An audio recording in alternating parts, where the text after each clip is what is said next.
Hello, my name is Jeremy Aylward, a trainer at New Horizon Fitness Center. And today, we're going to piggyback off of a previous video that I made that was about some different exercises and what you can do if you're trying to recover from an exercise.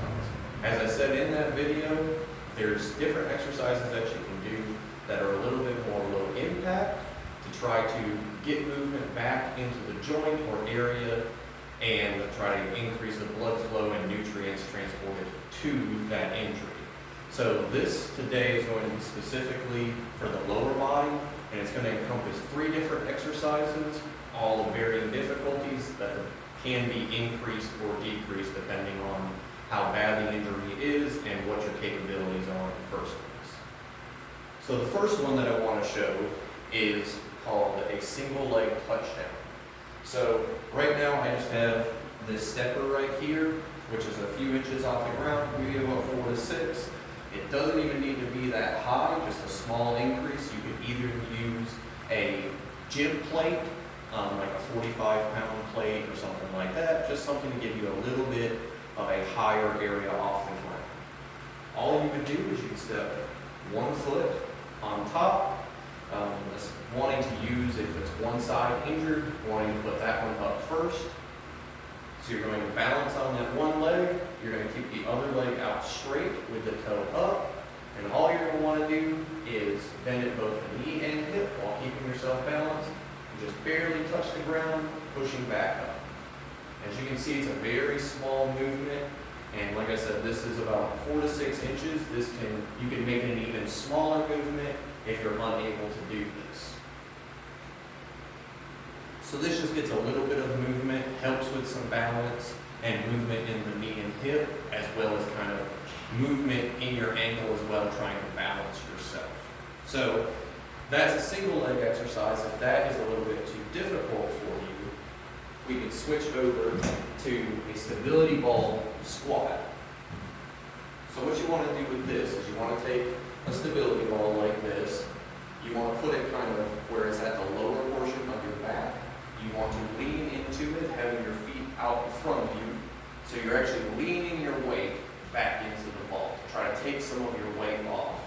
You want to have your feet about shoulder width, just like a squat with your toes slightly pointed out, and kind of while balancing yourself, you're going to go down as far as you can, pushing yourself back to the top. Now, if you can only make a small movement, of course, even if it's this much, slowly trying to do the best you can to increase the amount of depth as you go along and as you try to do better and better from week to week or from day to day, going a little bit deeper. Okay? So the way you kind of make that one easier on yourself is the further you put your feet out, the more you lean back into the ball, the less weight you're actually lifting with your legs. And again, this moves your hips, your knees, and your ankles kind of all together. So another one, again, if that was a little bit too difficult, we can kind of take most of the weight bearing off, and you can even do an exercise called a seated leg lift. So this is going to primarily work your hip, but by focusing on keeping the leg extended, it also works the muscles in and around your knee to keep the leg extended in the first place. So what you're going to do is put one leg straight forward, kind of flex your leg, trying to keep your leg as straight as you can. You're going to lift up at the hip as high as you can, and straight back down. Straight up, straight back down. You can also, if you wanted to, go in circles. Try to keep it off the ground. Go back the other way.